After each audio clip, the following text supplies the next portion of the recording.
Selamat pagi teman-teman dan Miss Helen. Kami dari kelompok 9 hari ini akan pitching sekitar 7 menit untuk company kita. Nah teman-teman, panen cuaca ini adalah singkatnya kita adalah aplikasi yang benar-benar beradaptasi sama teknologi, karena di dalam aplikasi ini kita ada fitur cuaca yang bisa mendeteksi cuaca di daerah yang diinginkan. Lalu juga ada fitur untuk e-commerce, menjual hasil panen para petani.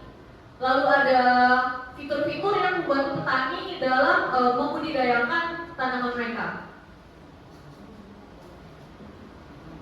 Problem yang kita lihat di sekitar kita ya adalah di sini ada persaingan, akurasi, dan panen.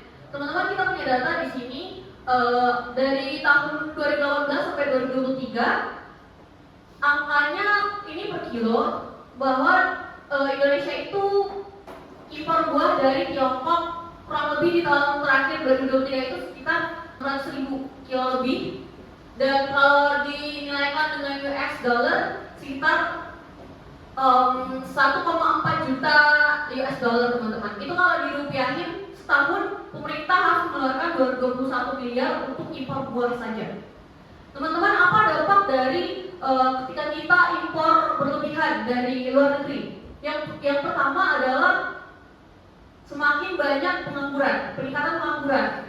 Yang kedua adalah penurunan produksi dari negara itu sendiri, karena lebih berkebiasaan untuk mengimpor produk dari luar negeri.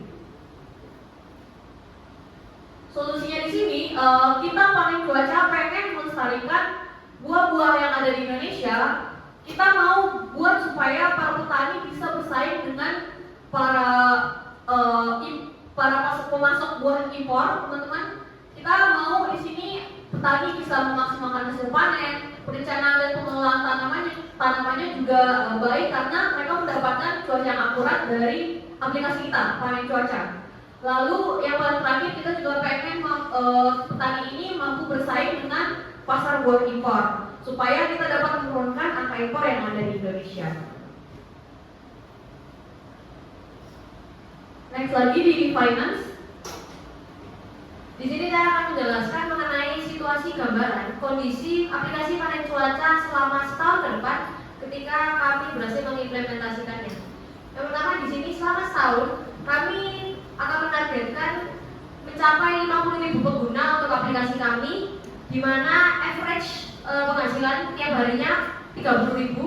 Kemudian revenue kami dari setahun akan menghasilkan 1,5 miliar dan investor yang kami harapkan bisa mencapai 400 juta.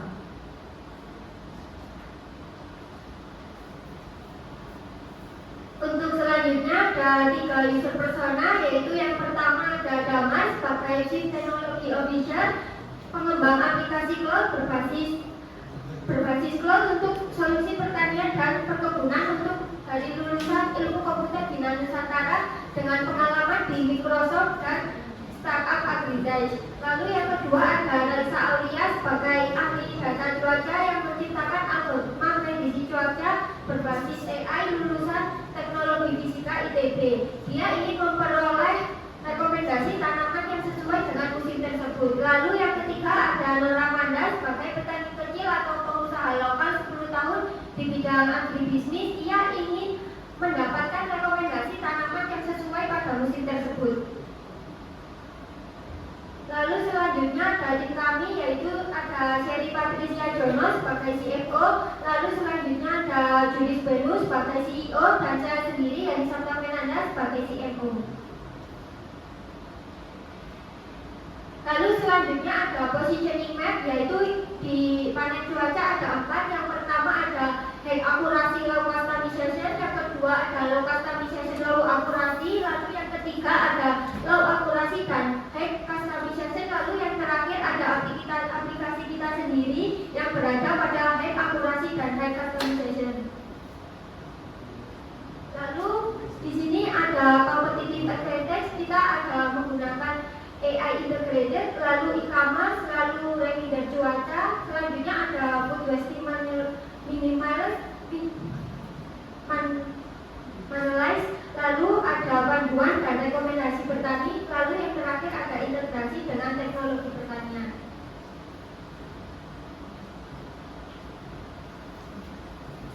Teman-teman, di sini ada prototipe kita.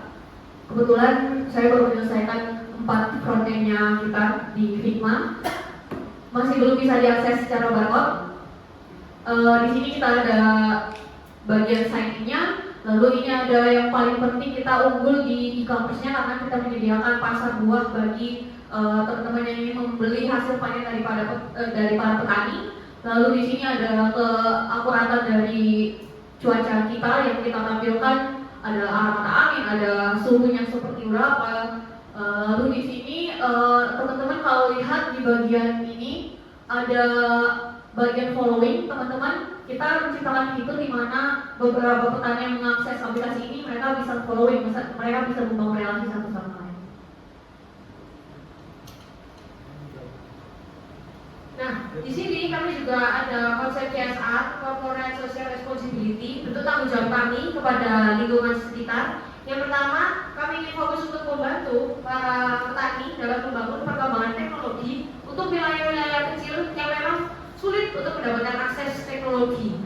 Lalu yang kedua, kami akan memberikan dukungan penuh bagi para petani, terutama petani-petani yang berada di pelosok sana yang mau mencoba untuk metode berkelanjutan, apalagi di era sekarang yang dimana semuanya menggunakan teknologi.